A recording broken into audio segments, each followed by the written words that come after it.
the daily Qtec chart that shows the relative retracement up magnet level did not become qualified nor confirmed for this past week, and there's no imminent danger of it getting qualified again either for at least a few days, and it will be good support at that level.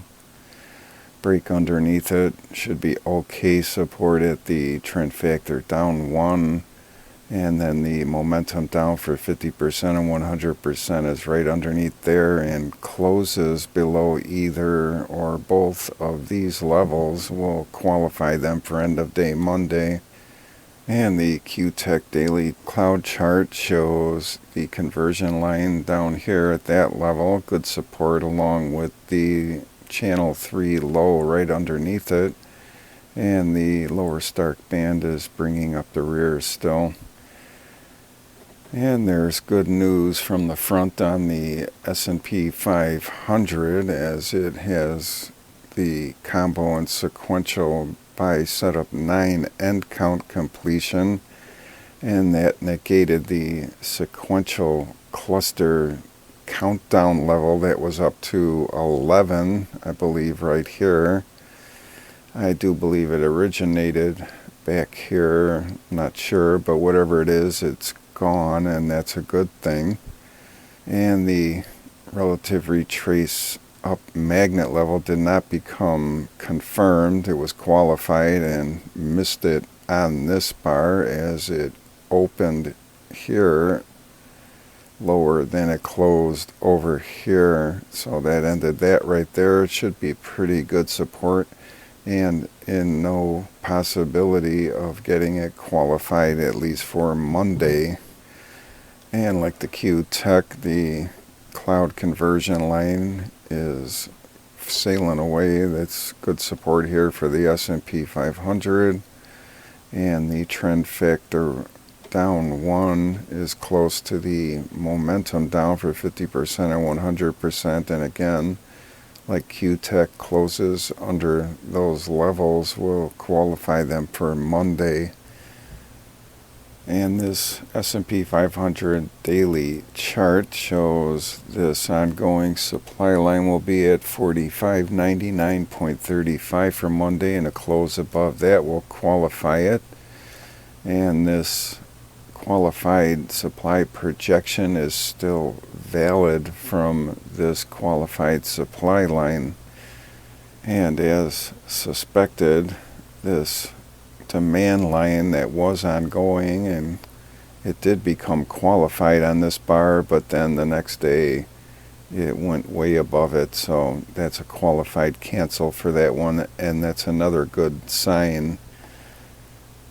And the close for the aftermarket hours on Friday, there was an early close. It closed at 45.58.